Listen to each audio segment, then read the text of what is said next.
দিনে বাংলা এবার নজর রাখতে হচ্ছে আবহাওয়ার খবরের দিকে। কলকাতায় রাতের তাপমাত্রা এক ধাক্কায় 6 ডিগ্রি বেড়ে গেল।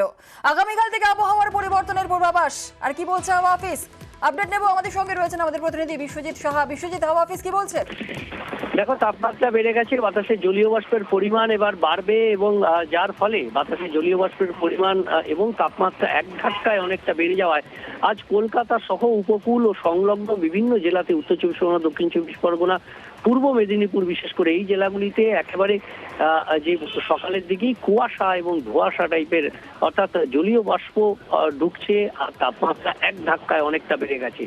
আগামীকাল থেকে বিক্ষিপ্তভাবে বৃষ্টির সম্ভাবনা দক্ষিণবঙ্গে। এই যে জলীয় বাষ্প ঢুকছে, যেটা বিপরীত ঘূর্ণাবর্ত বঙ্গোপসাগরে, তার থেকে এই জলীয় বাষ্প থেকে স্থানীয়ভাবে বজ্রগর্ভ মেঘ তৈরি হবে এবং সেখান থেকেই বৃষ্টি হবে। তবে খুব বেশি সময়ের নয়, স্বল্প সময়ের বৃষ্টি, অল্প বৃষ্টি হবে। তবে বজ্রবিদ্যুৎ সহ বৃষ্টি এবং সঙ্গে হালকা ঝোড়ো হাওয়া থাকতে পারে বৃহস্পতিবার, অর্থাৎ আগামীকাল বুধবার বৃষ্টি হবে উপকূলের 2-3 জেলাতে এবং দক্ষিণবঙ্গের কলকাতা সহ দক্ষিণবঙ্গের বেশিরভাগ জেলাতেই বৃষ্টি হবে বৃহস্পতিবার বজ্রবিদ্যুৎ সহ হালকা মাঝারি বৃষ্টি এবং তার সঙ্গে একটা হালকা ঝোড়ো হাওয়া বইতে পারে।